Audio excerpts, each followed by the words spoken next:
దేవుడు ఎలా ఉంటాడని ఒక పాఠశాల విద్యార్థిని అడిగినప్పుడు అతను ఇలా సమాధానం ఇచ్చాడని ఒక కథ ఉంది. అతనికి తెలిసినంత వరకు దేవుడు ఎవరైనా ఎంజాయ్ చేస్తున్నారేమో అని ఎప్పుడూ గూఢచారిలా గమనిస్తూ ఆపై దానిని ఆపడానికి ప్రయత్నించే వ్యక్తి అని చెప్పాడు. మరియు నైతికత అనే పదం చాలా మంది మనస్సులలో కలిగించే ఆలోచన ఇదేనని నేను భయపడుతున్నాను, అది జోక్యం చేసుకునేది, మీరు మంచి సమయాన్ని గడపకుండా ఆపేది అని. వాస్తవానికి నైతిక నియమాలు మానవ యంత్రాన్ని నడపడానికి మార్గదర్శకాలు.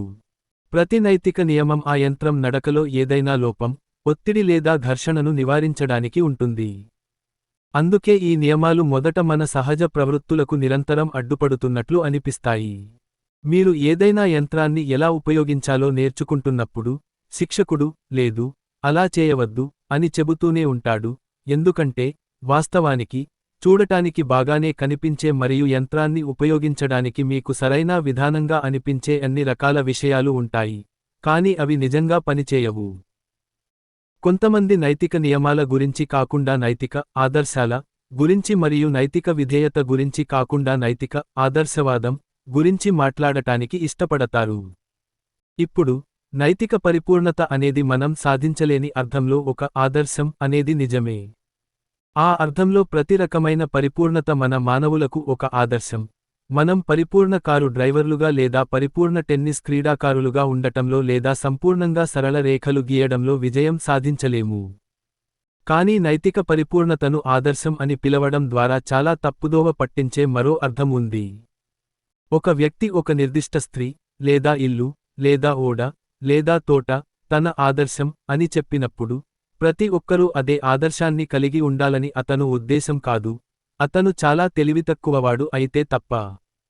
అటువంటి విషయాలలో మనకు వేర్వేరు అభిరుచులు మరియు అందువల్ల వేర్వేరు ఆదర్శాలు కలిగి ఉండటానికి హక్కు ఉంది. కానీ నైతిక నియమాలను పాటించడానికి తీవ్రంగా ప్రయత్నించే వ్యక్తిని ఉన్నత ఆదర్శాలు గల వ్యక్తి అని వర్ణించడం ప్రమాదకరం, ఎందుకంటే నైతిక పరిపూర్ణత అనేది అతని వ్యక్తిగత అభిరుచి అని, దానిని పాటించాల్సిన అవసరం మనలో మిగతా వారికి లేదని మీరు భావించడానికి ఇది దారితీయవచ్చు. ఇది ఒక వినాశకరమైన పొరపాటు అవుతుంది. మనం కారు నడిపేటప్పుడు పరిపూర్ణంగా గేర్లు మార్చడం ఎంత అసాధ్యమో, పరిపూర్ణ ప్రవర్తన కూడా అంతే అసాధ్యం కావచ్చు. కాని ఇది మానవ యంత్రం యొక్క స్వభావం చేత మానవులందరికీ నిర్దేశించబడిన ఒక ఆవశ్యక ఆదర్శం. సరిగ్గా కారుల స్వభావం చేత డ్రైవర్లందరికీ పెర్ఫెక్ట్గా గేర్లు మార్చడం ఒక ఆదర్శంగా నిర్దేశించబడినట్లే. అప్పుడప్పుడు తప్ప, తాను అస్సలు అబద్ధాలు చెప్పనని, లేదా ఎప్పుడో ఒకసారి తప్ప, అస్సలు వ్యభిచారం చేయనని, లేదా ఏదో కొన్ని విషయాల్లో తప్ప ఇతరులను ఎక్కువగా వేధించనని, తద్వారా తనను తాను ఉన్నత ఆదర్శాలు గల వ్యక్తిగా భావించుకోవడం ఇంకా ప్రమాదకరం.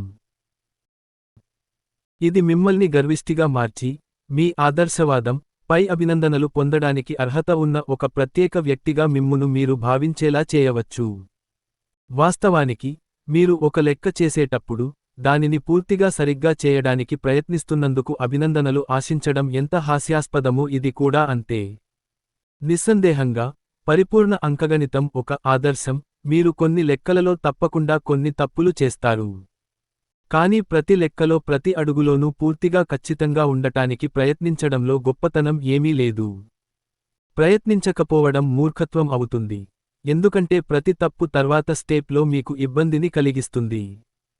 అదే విధంగా ప్రతి నైతిక వైఫల్యం ఇబ్బందిని కలిగిస్తుంది, బహుశా ఇతరులకు మరియు ఖచ్చితంగా మీకు కూడా. ఆదర్శాలు మరియు ఆదర్శవాదం గురించి మాట్లాడటానికి బదులుగా నియమాలు మరియు విధేయత గురించి మాట్లాడటం ద్వారా ఈ వాస్తవాలను మనకు మనం గుర్తుచేసుకోవడానికి సహాయపడతాము. ఇప్పుడు మనం ఇంకొక అడుగు ముందుకు వేద్దాం. మానవ యంత్రం తప్పుగా పనిచేయడానికి రెండు మార్గాలు ఉన్నాయి. మొదటిది మానవ వ్యక్తులు ఒకరి నుండి ఒకరు వేరైపోయినప్పుడు, లేదా మోసం చేయడం లేదా బెదిరించడం ద్వారా ఒకరికొకరు నష్టం కలిగించుకున్నప్పుడు. రెండవది వ్యక్తి అంతర్గత విషయాలు తప్పుగా జరిగినప్పుడు, అతనిలోని వివిధ భాగాలు, అతని విభిన్న సామర్థ్యాలు, కోరికలు మొదలైనవి ఒకదానికొకటి భిన్నంగా ఉన్నప్పుడు లేదా ఒకదానికొకటి ఆటంకం కలిగించుకున్నప్పుడు. మనం ఒక పద్ధతిలో ప్రయాణిస్తున్న ఓడల సముదాయంగా మనల్ని ఊహించుకుంటే ఈ విషయానికి మీకు స్పష్టంగా అర్థమవుతుంది. ఆ ప్రయాణం విజయవంతం కావాలంటే మొదటిది, ఓడలు ఒకదానికొకటి ఢీకొనకుండా, ఒకదాని దారికి మరొకటి అడ్డు రాకుండా ఉండాలి. రెండవది, ప్రతి ఓడ సముద్ర ప్రయాణానికి యోగ్యంగా ఉండాలి మరియు దాని ఇంజన్లు మంచి స్థితిలో ఉండాలి. నిజానికి, ఈ రెండు విషయాలలో ఈ ఒకటి లేకుండా మరొకటి సాధ్యం కాదు. ఓడలు పదే పదే ఢీకొంటూ ఉంటే, అవి ఎక్కువ కాలం సముద్ర ప్రయాణానికి యోగ్యంగా ఉండవు. మరోవైపు, వాటి స్టీరింగ్ వ్యవస్థలు పాడైపోతే, అవి ఢీకొనకుండా ఉండలేవు. లేదా, మీకు నచ్చితే, మానవాళిని ఒక సంగీత బృందంగా ఊహించుకోండి. మంచి ఫలితం రావాలంటే, మీకు రెండు విషయాలు అవసరం. ప్రతి వాద్యకారుడి వాయిద్యం శృతిలో ఉండాలి మరియు ప్రతి ఒక్కరూ సరైన సమయంలో వచ్చి మిగతా వారందరితో సమన్వయంతో వాయించాలి. కానీ మనం ఇంకా పరిగణనలోకి తీసుకోని ఒక విషయానికి ఉంది.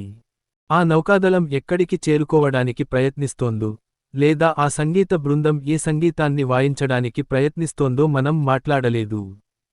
వాద్యాలన్నీ శృతిలో ఉండవచ్చు మరియు అన్నీ సమన్వయంతో రావచ్చు, కానీ ఒకవేళ వాటిని సంతోషించే సమయంలో సంగీతం అందించడానికి నియమించబడి, అవి కేవలం విషాద గీతాలు మాత్రమే వాయిస్తే, ఆ ప్రదర్శన విజయవంతం కాదు. మరియు ఆ నౌకాదళం ఎంత బాగా ప్రయాణించినప్పటికీ, అది న్యూయార్క్ చేరుకోవడానికి ఉద్దేశించబడి, వాస్తవానికి కలకత్తాకు చేరుకుంటే, దాని ప్రయాణం విఫలమవుతుంది. అయితే, నైతికత మూడు విషయాలతో ముడిపడి ఉన్నట్లు అనిపిస్తుంది. మొదటిది, వ్యక్తుల మధ్య న్యాయమైన ప్రవర్తన మరియు సామరస్యం. రెండవది, ప్రతి వ్యక్తి అంతర్గత విషయాలను సర్దుబాటు చేయడం లేదా సమన్వయపరచుకోవటం అని పిలవబడే దానితో. మూడవది, మానవ జీవితం యొక్క మొత్తం సాధారణ ఉద్దేశ్యంతో మానవుడు దేనికోసం సృష్టించబడ్డాడు. మొత్తం నౌకాదళం ఏ మార్గంలో పయనించాలి. బృంద నాయకుడు ఏ రాగాన్ని వాయించాలనుకుంటున్నాడు. ఆధునిక ప్రజలు దాదాపు ఎల్లప్పుడూ మొదటి విషయానికి గురించి ఆలోచిస్తూ, మిగతా రెండింటినీ మర్చిపోతున్నారని మీరు గమనించి ఉండవచ్చు. వార్తాపత్రికలలో ప్రజలు మన క్రైస్తవ నైతిక ప్రమాణాల కోసం కృషి చేస్తున్నామని చెప్పినప్పుడు, వారు సాధారణంగా దేశాల మధ్య, తరగతుల మధ్య మరియు వ్యక్తుల మధ్య దయ మరియు సామాజిక న్యాయం కోసం కృషి చేస్తున్నామని అర్థం చేసుకుంటారు. అంటే, వారు కేవలం మొదటి విషయానికి గురించి మాత్రమే ఆలోచిస్తున్నారు. ఒక వ్యక్తి తాను చేయాలనుకుంటున్న దాని గురించి, ఇది తప్పు కాదు, ఎందుకంటే ఇది వేరొకరికి ఎలాంటి హాని చేయటం లేదు, అని చెప్పినప్పుడు, అతను కేవలం మొదటి విషయానికి గురించి మాత్రమే ఆలోచిస్తున్నాడు. తన ఓడ పక్క ఓడను ఢీకొననంత వరకు, తన ఓడ లోపల ఎలా ఉన్నా పర్వాలేదని అతను భావిస్తున్నాడు. మరియు మనం నైతికత గురించి ఆలోచించడం ప్రారంభించినప్పుడు, మొదటి విషయంతో అంటే సామాజిక సంబంధాలతో ప్రారంభించడం చాలా సహజం. ఒక కారణం ఏమిటంటే, ఆ విషయంలో చెడు నైతికత యొక్క ఫలితాలు చాలా స్పష్టంగా ఉంటాయి మరియు ప్రతిరోజూ మనపై ఒత్తిడి తెస్తాయి. యుద్ధం, పేదరికం, లంచగొండితనం, అబద్ధాలు మరియు నాసిరకం పనులు. అంతేకాకుండా, మీరు మొదటి విషయానికే పరిమితమైనంత వరకు, నైతికత గురించి చాలా తక్కువ విభేదాలు ఉంటాయి.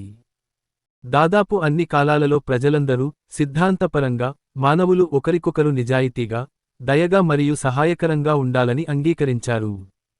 అయితే వాటన్నింటితో ప్రారంభించడం సహజమే అయినప్పటికీ, నైతికత గురించి మన ఆలోచన అక్కడ ఆగిపోతే, మనం మిగిలిన రెండు విషయాలు అసలు ఆలోచించకపోయినా ఫర్వాలేదు అనుకుంటే పొరపాటు. మనం రెండవ విషయానికి వస్తే ప్రతి మానవుని లోపల తనను తాను సరిచేసుకోకపోతే మనల్ని మనం మోసం చేసుకుంటున్నట్లే. ఓడలు ఒకదానికొకటి ఢీకొనకుండా ఎలా నడపాలో వాటికి చెప్పడం వల్ల ప్రయోజనం ఏమిటి. వాస్తవానికి అవి అస్సలు సురక్షితంగా నడపడానికి వీలుకాని అంత పనికిమాలిన పాత పడవలు అయినప్పుడు. సామాజిక ప్రవర్తన కోసం కాగితంపై నియమాలను రూపొందించడం వల్ల ప్రయోజనం ఏమిటి. వాస్తవానికి మన అత్యాశ, పిరికితనం, దుష్ట స్వభావం మరియు అహంకారం వంటివి మొదటిదైన సామాజిక న్యాయం పాటించకుండా మనల్ని నిరోధిస్తాయని మనకు తెలిసినప్పుడు, మన సామాజిక మరియు ఆర్థిక వ్యవస్థలో మెరుగుదలల గురించి మనం ఆలోచించకూడదని, తీవ్రంగా ప్రయత్నించకూడదని నేను ఒక్క క్షణం కూడా అనడం లేదు. నా ఉద్దేశ్యం ఏమిటంటే, వ్యక్తుల ధైర్యం మరియు నిస్వార్థం తప్ప మరేదీ ఏ వ్యవస్థనైనా సరిగ్గా పనిచేసేలా చేయదని మనం గ్రహించనంత వరకు, ఆ ఆలోచనలన్నీ కేవలం వట్టి మాటలే అవుతాయి. ప్రస్తుత వ్యవస్థలో జరిగే నిర్దిష్ట రకాల లంచగొండితనం లేదా బెదిరింపులను తొలగించే రూల్స్, వ్యవస్థ రూపొందించటం చాలా సులభం, కానీ మనుషులు మోసగాళ్లుగా లేదా బెదిరింపులకు పాల్పడేవారిగా ఉన్నంత కాలం, వారు కొత్త వ్యవస్థలో పాత ఆటను కొనసాగించడానికి ఏదో ఒక కొత్త మార్గాన్ని కనుగొంటారు. చట్టం ద్వారా మనుషులను మంచివారిగా మార్చలేరు, మరియు మంచి మనుషులు లేకుండా మీరు మంచి సమాజాన్ని కలిగి ఉండలేరు. అందుకే మనం రెండవ విషయానికి గురించి ఆలోచించాలి, వ్యక్తిలోని నైతికత గురించి. కానీ మనం అక్కడ కూడా ఆగగలమని నేను అనుకోను. ఇప్పుడు మన సృష్టి గురించిన విభిన్న నమ్మకాలు, మతాలు విభిన్న ప్రవర్తనకు దారితీసే స్థాయికి చేరుకుంటున్నాయి. మరియు మనం అక్కడికి చేరుకోవడానికి ముందే ఆగిపోయి, తెలివైన ప్రజలందరూ అంగీకరించే నైతికతలోని భాగాలతోనే కొనసాగడం మొదటి చూపులో చాలా తెలివైన పనిగా అనిపించవచ్చు.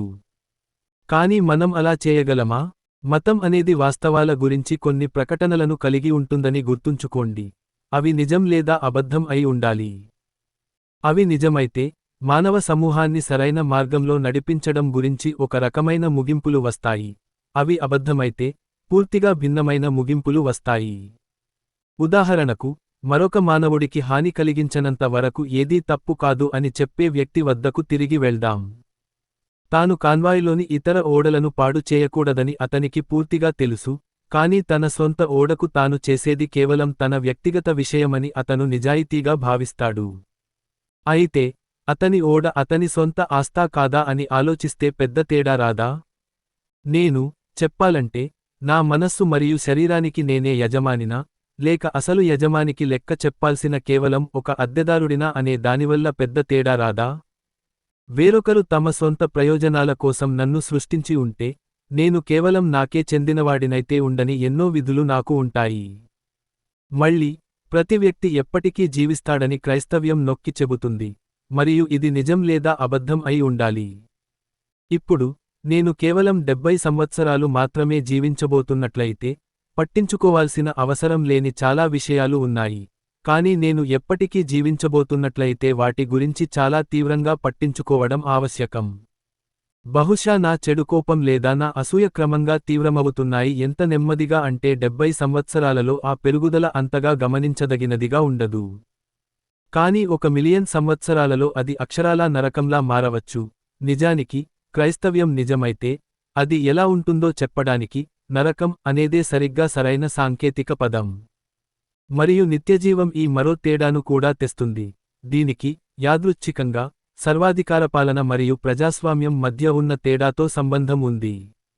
వ్యక్తులు కేవలం 70 సంవత్సరాలు మాత్రమే జీవిస్తే, అప్పుడు 1000 సంవత్సరాలు పాటు కొనసాగే ఒక రాజ్యం, లేదా ఒక దేశం, లేదా ఒక నాగరికత, ఒక వ్యక్తి కంటే ఎక్కువ ముఖ్యమైనది. కానీ క్రైస్తవ్యం నిజమైతే, అప్పుడు వ్యక్తి కేవలం ఎక్కువ ముఖ్యమైనవాడు మాత్రమే కాదు, పోల్చలేనంత ప్రాముఖ్యమైనవాడు, ఎందుకంటే అతను శాశ్వతుడు మరియు అతనితో పోలిస్తే ఒక రాజ్యం లేదా నాగరికత జీవితం కేవలం ఒక క్షణం మాత్రమే.